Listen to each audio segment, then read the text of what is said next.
« 43 ans d'enquête, une trentaine d'années d'instruction, 4 expertises graphologiques et cette question lancinante, pourquoi avoir tant attendu pour juger le responsable de l'attentat de la rue Copernic ?» C'est l'une des interrogations soulevées par un podcast rondement mené. Bonjour Victoria Géraud-Velmont. Bonjour. Et bonjour Laurence Goldman. Bonjour. Ravi de vous accueillir à Academ. Vous êtes les réalisatrices de ce podcast. 6 épisodes au total d'une vingtaine de minutes, je crois que c'est ça. Une trentaine. Trentaine de minutes. Alors parlons de ce procès, donc avril 2023. Comment vous l'avez vécu, ces 3 semaines de procès, je crois? Comment vous l'avez vécu personnellement? Pour moi, c'était un premier procès. C'était la première fois que j'assistais à un procès. En plus, un procès comme celui-là, un procès qu'on appelle les procès terreau, avec une cour spécialement composée. Il n'y a pas de jury populaire alors qu'on est en cour d'assises. Ça dure 3 semaines, c'est long. C'est des longues journées. On commence à 9h, on finit parfois à 19h30, 20h. Il y a beaucoup de témoins. C'était très intense. C'était très complexe aussi d'un point de vue de l'enquête parce que l'enquête a été longue. Il y a eu beaucoup d'experts qui sont venus nous expliquer plein de choses sur la graphologie, sur les indices, enfin des choses très techniques qu'il fallait suivre. Et puis c'était très émouvant aussi d'entendre les victimes de l'attentat, les familles des victimes.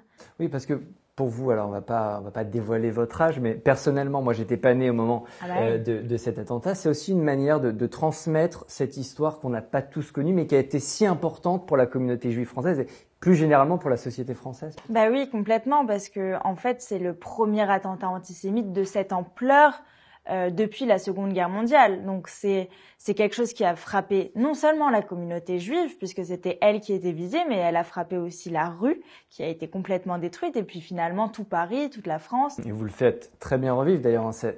On ressent les scènes de guerre ce jour d'octobre 1980.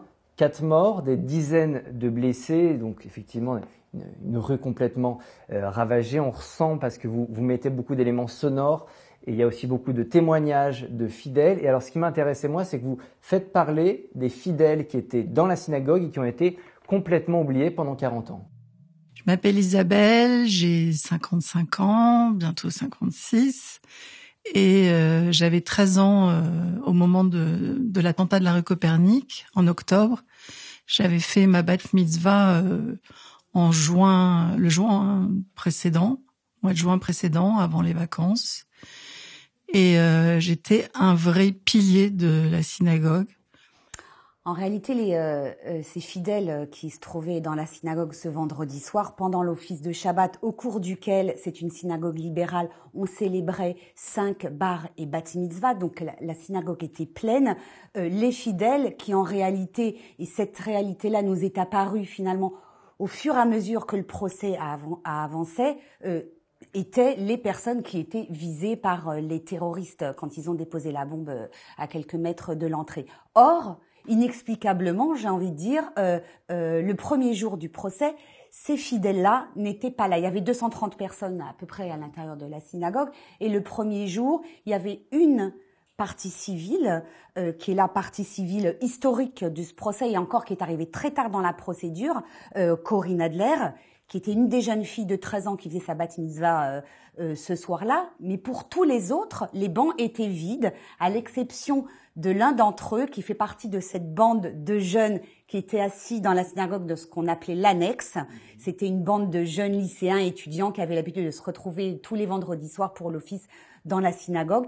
Juste l'un d'entre eux qu'on a rencontré et avec lequel on s'est entretenu très longuement dans le podcast avait entendu parler du procès et s'est dit mais en fait moi ça m'intéresse, j'étais dans la synagogue. Je crois que lui-même n'avait pas la sensation qu'il était une victime de cet attentat et c'est ce qui nous a intéressés avec Victoria. Tous se retrouvent les vendredis soirs autour du rabbin Michael Williams. Pourtant, pendant des années, ces fidèles ont été les grands oubliés de l'attentat. Le soir du 3 octobre, alors que le faux plafond s'écroule sur eux, ils sont sommés de quitter les lieux. Toutes les personnes indemnes sont invitées à dégager la rue. Circulez, y a rien à voir. Puis personne ne les appelle, ne prend de leurs nouvelles, ne s'intéresse au traumatisme qu'ils auraient pu développer. Ils doivent continuer leur vie comme si de rien n'était. Les policiers ne les contactent pas, les juges d'instruction non plus. Même la synagogue ne pense pas au choc qu'auraient pu subir les fidèles ce jour-là. Eux, ces Israélites à qui on a fait comprendre qu'ils n'étaient pas si innocents que ça, ni vraiment français d'ailleurs. Comment ce groupe de personnes juives, la communauté juive de Copernic, qui était la cible de ce groupe terroriste palestinien, avait été complètement mis sur le côté. Ils n'ont jamais été entendus par les enquêteurs pendant 40 ans. Et petit à petit, on les a vus, les uns après les autres, jour après jour, venir, assister et finalement se constituer partie civile et finalement, Victoria va le raconter, déposer à la barre en tant que partie civile. Oui, en fait, ce qui a été très fort à ce procès au départ, c'est qu'il n'y avait ni l'accusé, ni les parties civiles. Assadia, dont on reparlera. Voilà. Donc, en fait, on s'est retrouvé dans un procès comme celui-ci avec que des associations représentées, les familles de victimes, pas toutes. Donc, c'était assez déstabilisant pour nous d'arriver dans ce procès sans personne, en fait. Et au fur et à mesure, ça a donné vie à ce procès. Il y a un des avocats des parties civiles qui a représenté aussi la FVT, l'Association française des victimes de terrorisme, qui dit tout d'un coup, il y a eu du sang, il y a eu de la chair dans ce procès. Et en fait, c'est ça qu'elles ont apporté les parties civiles. Il y a eu beaucoup de témoignages intéressants. Il y a le témoignage du rabbin Williams qui dit très simplement, qui raconte comme le lendemain, il fallait tout de suite organiser un nouvel office. Sidération, mais la vie doit continuer. C'est ça qu'il raconte et qui raconte d'ailleurs très bien. Exactement. Il dit, en fait, il avait pas trop le choix en fait de continuer l'office. Le soir même, c'est vrai, on voit cette interview spectaculaire, marquante, où il dit nous n'avons pas peur et nous serons là et demain et après-demain et tous les jours. C'est évident, cher monsieur, c'est une bombe plantée par nos amis les antisémites et les nazis de France. Que peut-on dire sauf une seule chose et un message pour eux et pour tout le peuple français et pour tous les juifs de France? Nous n'avons pas peur. Et demain matin, nous allons prier dans cette synagogue de la rue Copernic demain matin et la semaine prochaine et toute la semaine et pour toujours. Nous n'avons pas peur. Et à un moment, il nous racontait que, en fait, le lendemain matin, il savait pas trop s'il allait avoir un office. Mais les jeunes qui fêtaient leur bar et bat mitzvah la veille sont venus taper à la porte pour finir ce qu'ils avaient à faire. Ils avaient l'office du matin et ils avaient envie de le faire. Et en fait, ils ont surpris le rabbin et il s'est retrouvé à organiser cet office. Et finalement, cet office, il a été débordé. Il y a eu des personnalités politiques. Il y a eu François Mitterrand, Simone Veil. C'était une journée comme la communauté n'a jamais connue. Ouais. On parle là d'une enquête historique, d'un procès historique, 40 ans d'enquête judiciaire. Je suis pas certain qu'il y ait d'autres exemples dans l'histoire judiciaire. Comment, si je vous demandais de choisir un adjectif aujourd'hui, quel adjectif vous choisiriez pour définir cette enquête judiciaire? C'est quoi? C'est une aberration judiciaire? C'est des négligences judiciaires? C'est un peu tout ça à la fois, et en même temps, il y a une des parties civiles qui le disait, il y a quelque chose qui nous échappe. Que ça soit les enquêteurs de l'époque, les avocats, il y a quelque chose qui échappe aux victimes, aux familles. Ça veut dire qu'il y a peut-être quelque chose de politique derrière. Il fallait peut-être éviter, ménager certaines susceptibilités au Proche-Orient. Je sais pas. Déjà, il y avait cette sensibilité-là avec le Proche-Orient, et puis il y avait beaucoup de renseignements extérieurs qui étaient mêlés. On le dit dans le podcast, faudra l'écouter pour le savoir. Mais oui, il y avait beaucoup d'intérêts de différents pays qui étaient mêlés à ça. Très concrètement, comment vous avez procédé pour remonter le fil de l'enquête? Vous avez procédé à des archives, vous êtes appuyé sur des documents journalistiques. Comment ça s'est passé? Oui, on fait un travail de journaliste tout à fait classique. On a des documents d'archives, on a en effet beaucoup d'articles. On a eu la chance d'avoir Annette Lévy-Villard, qui est une ancienne journaliste de Libé, qui a couvert cet événement pour Libération. Et qui raconte d'ailleurs presque au jour le jour comment qui a été d'ailleurs auditionné par la Cour. Donc elle nous a envoyé tous les articles qu'elle avait écrits de l'époque, et puis c'est beaucoup d'entretiens avec les avocats pendant les pauses, pendant les interruptions d'audience aussi, pour bien comprendre, et c'est surtout le suivi très attentif des audiences, des auditions, des enquêteurs, des témoins, qui nous permet petit à petit de reconstituer cette histoire. Parce que lorsque vous demandiez quel est l'adjectif qualificatif qui nous vient à l'esprit, moi avant de commencer Français, je me disais c'est incompréhensible, c'est un scandale. Ici ou là, on entendait parler de complot. Je crois que c'est un peu plus compliqué que ça. Il faut se remettre dans le contexte de l'époque. On est encore à l'époque de l'Union soviétique, avec le rideau de fer. Les réseaux terroristes, notamment palestiniens, étaient financés en partie par l'Union soviétique et par les pays de l'Est, où ils étaient abrités. Les armes et les explosifs viennent d'Europe de l'Est. Donc pour les enquêteurs français, c'était quasiment impossible d'avoir les renseignements par exemple, de la Stasi ou du KGB. En même temps, l'accusé Hassan Diab, qui a été reconnu coupable, il est libanais. Donc les réseaux palestiniens étaient aussi abrités au Liban, donc très compliqué pour les enquêteurs, ils l'ont dit à la barre. En pleine guerre c'était la guerre du Liban, donc c'était impossible pour eux de se rendre au Liban sur le terrain pour essayer d'interroger les uns et les autres. Revenons à Hassan Diab. Selon l'un de ses amis d'enfance, Youssef El Khalil, Hassan Diab aurait bel et bien fait partie du FPLP-OS. En 2008, suite à une commission rogatoire délivrée aux autorités libanaises, il aurait déclaré aux enquêteurs français: Lorsque j'ai discuté avec Hassan Diab, c'est vrai qu'il me semblait qu'il appartenait au FPLP, même si je n'ai aucune preuve qui va dans ce sens. Je peux pas non plus réellement affirmer qu'il avait rompu tout lien avec le FPLP quand il est parti des États-Unis. Donc tout ça amalgamé fait que finalement l'enquête a duré... L'enquête n'a pas avancé pendant, 15 ans, c'est quelque chose comme ça. Ouais, c'est dans les années 80, donc il y a l'attentat. Au début, on pense que c'est l'extrême droite qui revendique, un groupe néo-nazi qui revendique d'ailleurs cet attentat, et puis plus rien ou presque jusqu'en 99, c'est ça. C'est ça. Comment cette enquête refait surface à ce moment-là? Alors en 99, donc le mur est tombé, le mur de Berlin, les contacts se recréent avec l'Europe de l'Est, et en fait les enquêteurs français réussissent à avoir des renseignements, notamment des renseignements allemands, dans lequel apparaît le nom de Hassan Diab, qui serait parmi qui ferait partie du commando terroriste. On savait déjà. C'est un universitaire libanais. Un universitaire libanais, sociologue, qui a émigré au Canada, aux États-Unis d'abord, au Canada ensuite, qui a beaucoup voyagé. Hassan Diab, c'est un universitaire classique qui a été appelé dans diverses universités du monde pour aller donner ses cours. Une vie assez normale d'universitaire et prof de sociologie. Et c'est donc en 99 que le juge Bruguière permet de relancer un petit peu l'affaire. Mais là encore, on n'a pas plus que ça. Et donc, puis, il y a l'affaire du passeport. C'est ça. Racontez-nous. Alors, est arrêté à Rome un responsable de ce fameux réseau. Ça c'était en 81, c'était juste après l'attentat. FPLP, oui, c'est lorsque ce responsable palestinien, ce chef de groupe terroriste palestinien est arrêté avec sur lui plusieurs passeports, de faux passeports, dont un au nom de Hassan Diab. Et mystérieusement, au lieu d'être arrêté, il est relâché.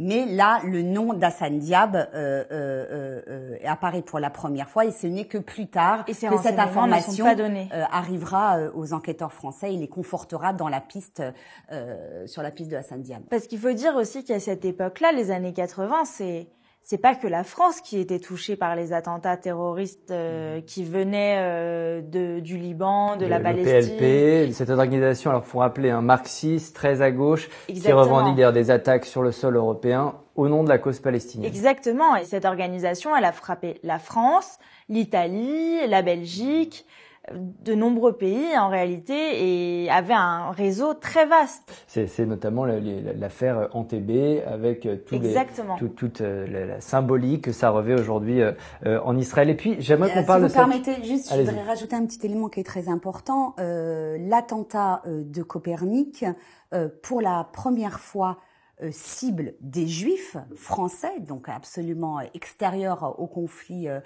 au Proche-Orient, au nom de la cause palestinienne. Et ça, c'est la première fois. Les JO de Munich, on vise et on tue des athlètes israéliens. À partir de Copernic, les Juifs en diaspora sont désignés comme responsables de ce qui se passe en Israël et au Proche-Orient. Cet attentat odieux qui voulait frapper les Israélites qui se rendaient à la synagogue et qui a frappé des Français innocent. Vous reconnaissez cette phrase? Quelle phrase? C'est la phrase de Raymond Barre, qui était à l'époque le Premier ministre sous la présidence de Valéry Giscard d'Estaing. Et c'est une phrase qui a choqué, bouleversé beaucoup de Français et d'Israélites, donc de Juifs français. Je rentre de Lyon, plein d'indignation à l'égard de cet attentat odieux qui voulait frapper les Israélites qui se rendaient à la synagogue et qui a frappé des Français innocents qui traversaient la rue Copernic. Quel dégât elle a fait cette phrase? Parce qu'en fait, cette phrase, elle est intervenue juste après l'attentat. Faut savoir qui arrive sur les lieux, Raymond Barre qui arrive sur les lieux. Raymond Barre arrive sur les lieux. Il faut savoir que c'est le seul qui vient avec le ministre de la Défense, que Valéry Giscard d'Estaing décide de ne pas venir. Pour lui, ce n'est pas assez urgent. On verra lundi. Il va à la chasse. Et c'est donc Raymond Barre qui arrive sur les lieux et qui dit toute son horreur, qu'il faut punir les responsables. Mais pour lui, les personnes qui étaient visées, elles n'étaient pas si innocentes que ça, ni si françaises que ça. Et en fait, on l'a dit à l'époque déjà à quel point elle avait été dramatique cette phrase, mais on l'a découvert là pendant qu'on réalisait le podcast avec les parties civiles que en fait il y a de l'amertume, ça reste, ça passe pas. Il y a une des parties civiles qui nous disait c'est la deuxième bombe qu'on s'est pris, c'est-à-dire que non seulement on a été traumatisé par le choc, l'attentat, l'explosion, mais en plus de ça, on nous a fait comprendre qu'on était responsable, qu'on était coupable, on avait honte d'être juif, honte d'avoir été présent ce jour-là. Ils osaient pas parler non seulement ils osaient pas parler parce qu'on n'est pas venu les chercher, mais en plus de ça, ils pensaient qu'ils étaient responsables de cet attentat. Et puis il y a aussi la mobilisation historique qui suit de la société française sur les Champs-Élysées avec Mitterrand. Ça aussi, c'est resté dans l'imaginaire des personnes que vous avez rencontrées? Oui, je crois que c'est l'élément qui les a réconfortés de la même manière plus récemment lorsque Manuel Valls a dit la France sans ses juifs ne serait pas la France. C'est la petite étincelle qui nous a fait dire mais la France c'est notre pays, on peut rester. Je crois qu'à l'époque pour les juifs français ça a été fondamental. Il faut quand même rappeler aussi que les années 1980, on est encore très près de la Seconde Guerre mondiale. Finalement, c'est 35 ans après la fin de la Seconde Guerre mondiale, 35 ans après la fin de la Shoah. Pas la totalité, mais en tout cas une grosse majorité des fidèles de Copernic à cette époque sont d'origine ashkénaze. Par exemple, Corinne Adler, ses grands-parents ont fui l'Allemagne pour fuir les nazis. Ils ont tous des histoires qui sont rattachées de près ou de loin à l'histoire de la Shoah.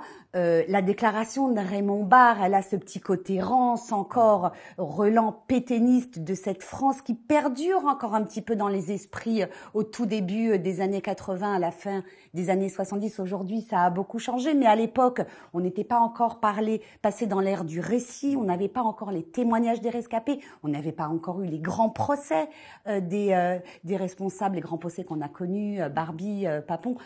Donc on était un peu dans l'époque avant. Donc oui, en effet, je pense que cette manifestation, elle a joué un rôle fondamental à la fois dans la prise de conscience de la population française, de la réalité terroriste, et puis pour la communauté juive aussi, de savoir que elle n'était pas israélite, mais qu'elle n'était pas seule, qu'elle était française. Mais il faut savoir que à cette manifestation, ce qui était aussi important, c'était la critique de l'extrême droite. Et en fait, cette manifestation, elle disait non au fascisme.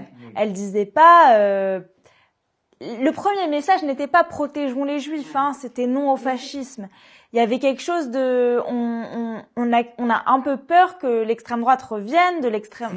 On est encore dans le souvenir de Pétain, c'est encore très, très, très, très proche. Et je pense que beaucoup ont eu peur quelques années après. C'est Yonatan Arfi qui en parle dans le podcast. Est-ce que ça aurait été la même chose si ça avait pas été l'extrême droite la première piste. À l'issue du procès, condamnation, Hassan Diab à perpétuité en son absence. Comment les victimes ou les familles de victimes ont réagi? C'était le soulagement quand même? Oui. Malgré le fait qu'il soit pas là? Oui. Alors déjà, faut dire pourquoi il était pas là. Enfin, je me permets, il a été en France, en 2007, Marc Trévidic reprend l'enquête. Le juge Marc Trévidic, célèbre pour son rôle dans l'antiterrorisme en France. Marc Trévidic ne lâche pas l'affaire. Il veut que Hassan Diab rentre en France et il parvient par un long combat avec le Canada à le faire extrader en 2014.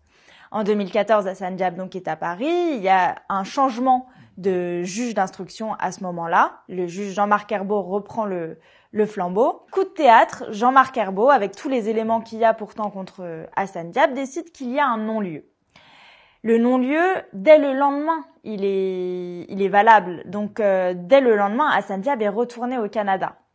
Sauf que le non-lieu a finalement été annulé par une cour d'appel, puis annulé l'annulation a été confirmée en cour de cassation. Donc, on est revenu à la case départ, qui était de dire que Hassan Diab est le principal suspect. Sauf que ça reste des relations diplomatiques et une fois qu'on a renvoyé Hassan Diab chez lui, le Canada a dit on vous le rend pas cette fois. Enfin, il y a eu trop de micmac, de quiproquos. Vous avez prononcé un non-lieu, tant pis pour vous. C'est pour ça qu'il n'était pas là à ce procès. Et il a refusé de venir. Et là, en effet, le facteur politique est important. Il a des soutiens politiques très importants dans les milieux palestiniens, bien évidemment. Hassan Diab. Il a de soutien très fort de la part de grandes organisations, de grandes ONG comme Amnesty International. Il crie partout qu'il est le nouveau capitaine Dreyfus. C'est quand même un peu et maintenant, fort. Un épisode, enfin un de vos épisodes s'appelle Et après, je crois. Et après, voilà, je pose la question. Il est condamné. Qu'est-ce qui va advenir maintenant? Alors, une demande d'extradition a été adressée au Canada. Un mandat d'arrêt international a été délivré. Donc on attend maintenant, c'est un peu long la machine judiciaire, les avocats qu'on a interrogés, ils s'en savent pas plus, on attend, ça a été envoyé, ça prendra le temps que ça prendra, ça doit être examiné d'abord par la justice canadienne, validé par-ci, par-ça. Pendant ce temps-là, lui, il continue tranquillement sa carrière sa vie au Canada. Il est retraité maintenant, mais il est retraité, il est grand-père, il est récemment père aussi. Oui, enfin voilà. Mais ce qui va jouer aussi. Vous avez essayé d'entrer en contact avec lui? Non, en fait, nous, on a décidé de vraiment consacrer le podcast aux victimes. Enfin, en fait, on a été tellement choqués qu'elles soient pas là.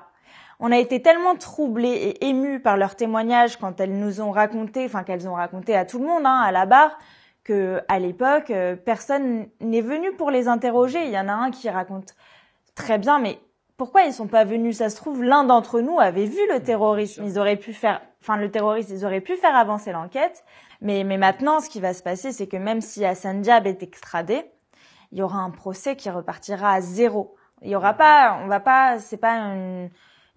être emprisonné s'il revient. Il faudra tout recommencer à zéro. Donc ça veut dire que les victimes, elles devront tout revivre de ce qu'elles ont vécu à ce. Qu'est-ce qu'elles demandent aujourd'hui, les victimes? Alors j'imagine il y a eu du soulagement à l'issue du procès. Elles veulent être dédommagées. Dans quel état d'esprit? Alors, il y a un fonds de dédommagement pour les victimes d'attentats terroristes qui existe depuis quelques années. Donc, oui, bien sûr, elles vont être dédommagées, mais je pense que pour elles, c'est pas ça l'important. Je pense que ce qui a été important pour elles, c'est la décision de cette cour d'assises spéciale.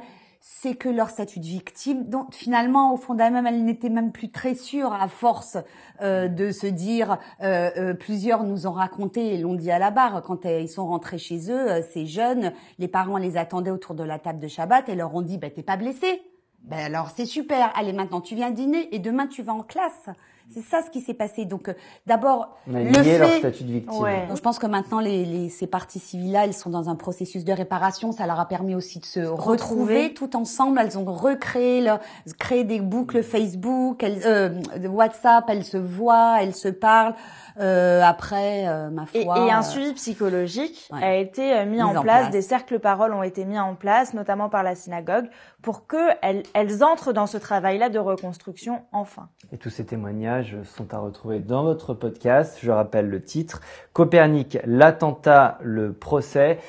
C'est disponible sur RCJ, c'est ça? On peut retrouver le podcast sur RCJ. Sur toutes les plateformes d'écoute. Sur toutes les plateformes d'écoute. Et sur radio info, radio rcj.info. Voilà, vous savez où retrouver le podcast. Merci à toutes les deux, c'était très intéressant. Merci beaucoup. Merci d'être venu nous parler de ce podcast sur Academ.